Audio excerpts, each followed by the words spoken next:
Ask Reddit by Solifi. Which ancient culture was way more f***ed up than most people know? What I always thought horrific was the imperial Chinese practice of 9 degrees. As in 9 degrees of relation. Say that someone seriously offends the emperor. The emperor then orders that not just that person, but everyone related to that person, within 9 degrees of relationship, is to be executed.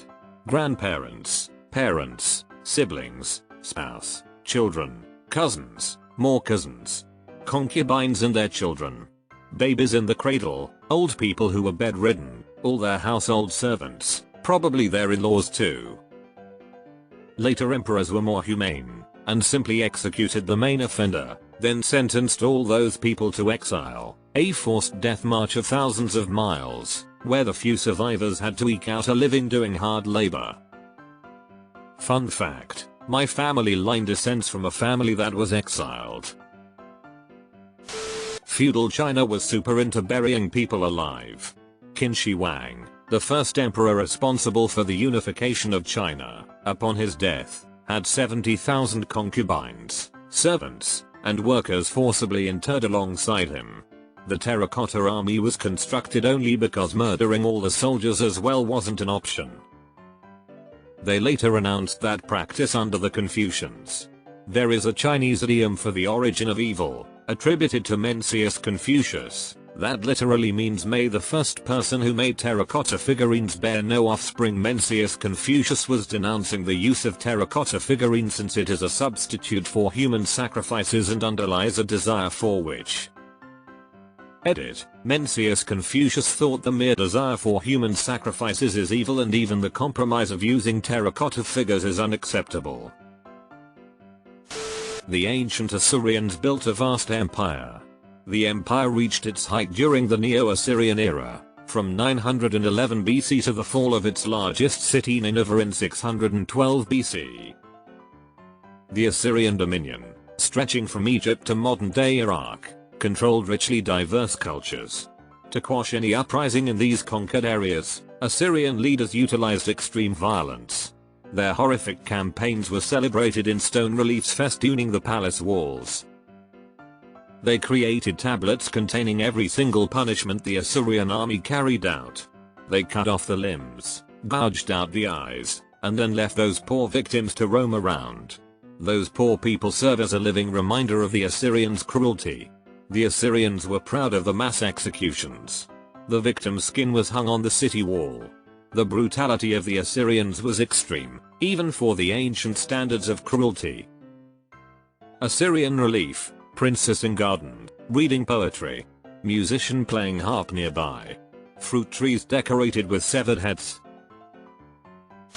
If one traveled to ancient Rome, some 5,000 crucified rotting corpses would guide you the way. I'm really glad we invented signs. The Incas. I'm Peruvian and the national myth here is that the Inca Empire was paradise on earth until the evil Spaniards showed up. The Inca Empire ate and killed its way through South America. The conquered only had two choices, be assimilated into the empire or be razed to the ground, Genghis Khan style. And the assimilated were not given citizenship status, they were kept distant from the Inca citizens.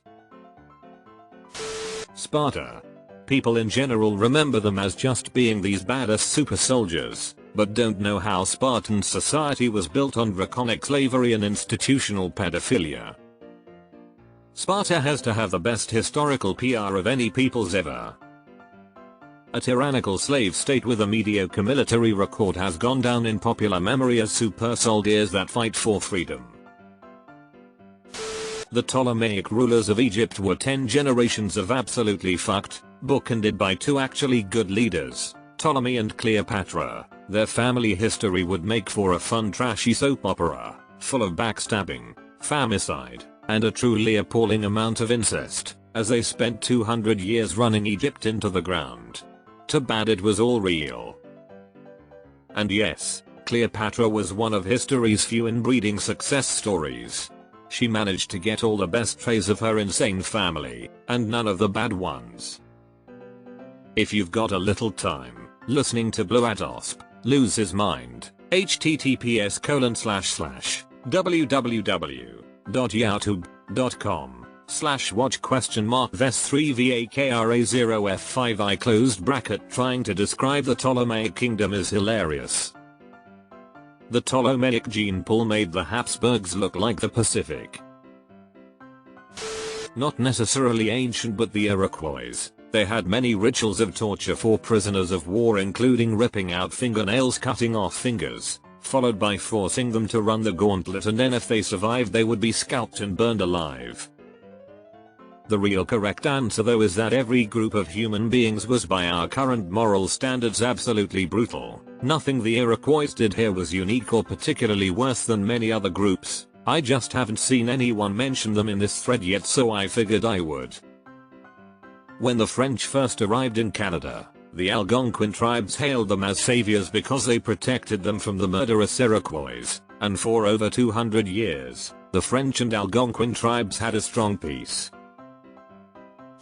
Not sure if it counts as ancient or fucked up, but there are indications that the Merovingians had some pretty interesting burial practices. There have been excavations where they found people surrounded by multiple heads, indications that graves were set on fire, indications of immobilization of the dead, hand and feet bound, for example, etc. In most cases the last example can be seen as merely a ritual thing, but in some cases excavators claim people were buried alive. There's also increasing evidence that these people reopened graves sometime after burial to exchange body parts and objects, kind of like the saints' cults that took off a bit later in the same regions. Again, it's not really fucked up because it doesn't harm living people, and I'm cautious about playing into the whole dark and violent Middle Ages thing, but it's definitely interesting. And I was recently stunned by the amount of atrocities the Japanese Empire has done. Mutilation of babies, forcing kids to rape their mothers, putting mothers into chambers with boiling grounds to test them if they would put their kids on the ground so that they don't get their feet scorched by stepping on their bodies, carrying baby corpses on bayonets, not to mention carving a hole in the belly of pregnant women to rip fetuses cold-blooded and then murdering the fetus while the mother is screaming. There are literally no words in any dictionary to describe what they did. When people think about the atrocities of World War I, they usually think about Mengele and the horrific experiments the Nazis did. A lot of people don't know that the Japanese did a huge amount of equally horrific and evil human experiments. Most ancient cultures were way more cruel than people know or imagine. Just capital punishment is a great example. It's not that you did something bad and we will kill you. Oh no, it's you did something wrong and we will torture you in unspeakable ways. Death is not the goal here, it's just a byproduct. History is the worst. People died more easily, you had to make a statement to set an example. And boy were they creative. Spartan society was fueled entirely by slavery. Massive slave population. Actual citizen force pretty small and useless at anything but soldiery. According to Aristotle, the Spartans knew full well the slaves could snap and revolt at any time, and they outnumbered the masters so hugely they could possibly win. So the Spartans had a policy of keeping their slaves constantly in fear. They even had a public holiday where they massacred slaves just to break their wills. A lot of Pacific cultures practiced cannibalism. Some still do in Papua New Guinea. But Maori here in New Zealand did in some tribes as well. So the worst insult you can use in the Maori language, pokakopa, means to boil your head. Harking back to when people were boiled and eaten. In Northern Ireland there's a turn of phrase to boil your head. It can be said insultingly, away and boil your head if someone is talking nonsense, or as a way of saying you are stressed. I went for a walk because my head was boiled. The opposite is get your head showered, which means to cool off. I was stressed so I went for a walk to get my head showered.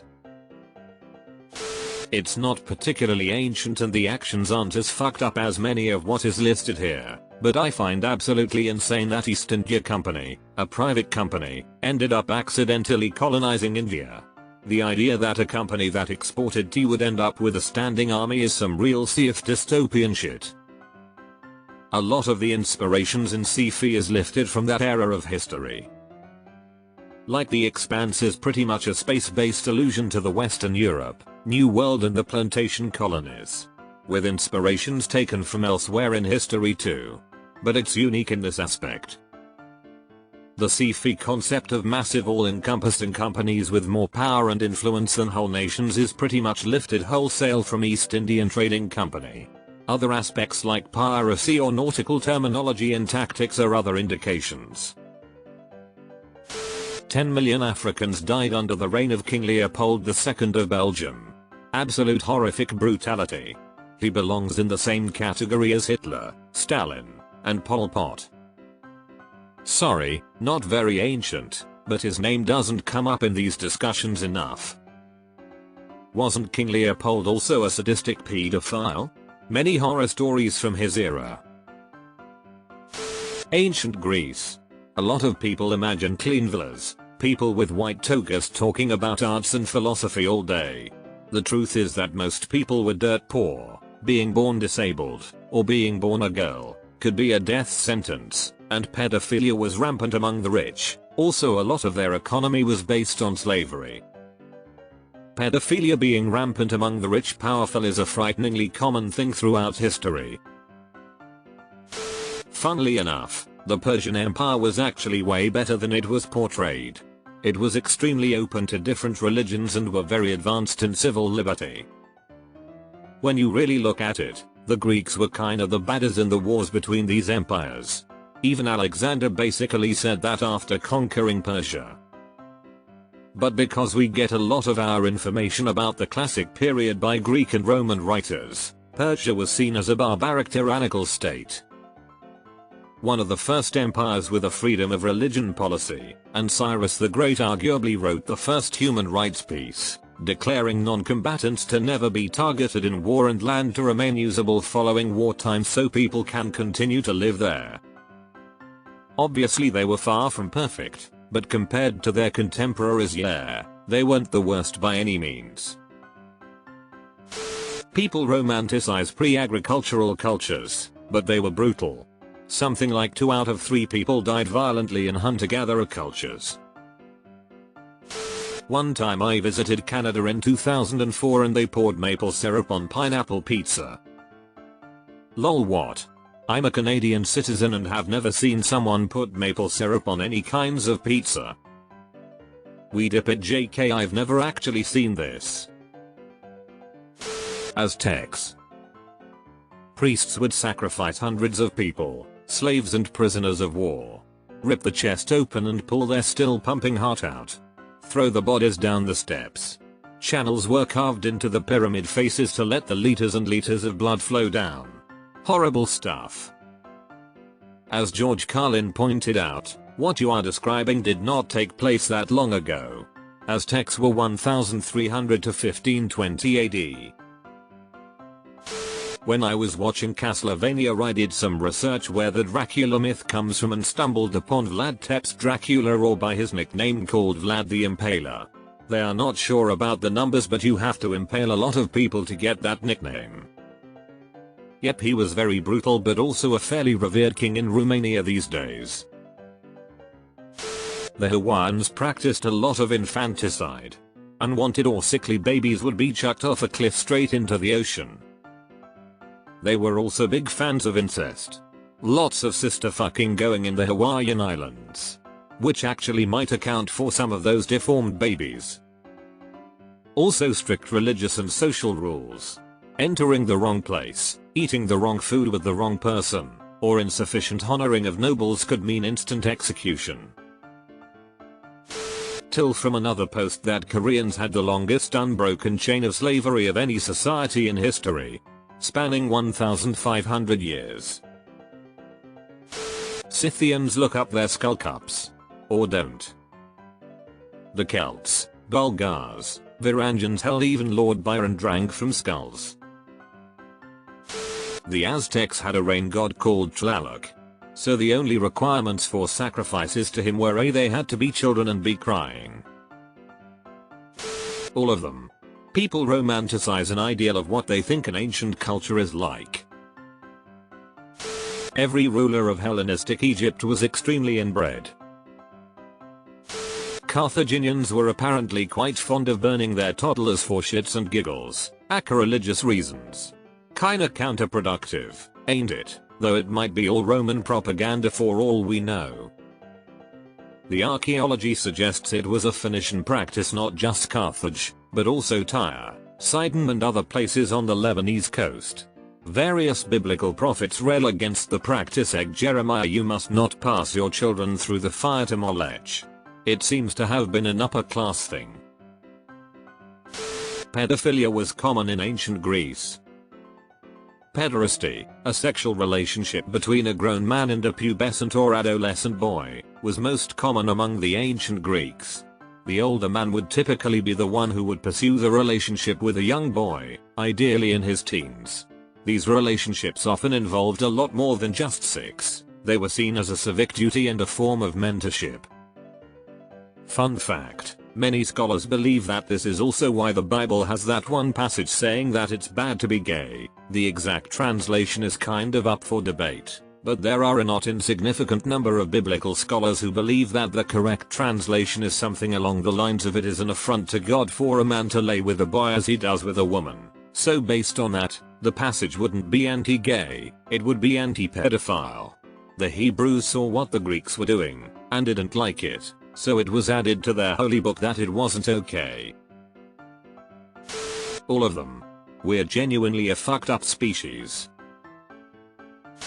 Aztecs were pretty messed up, but Babylonia?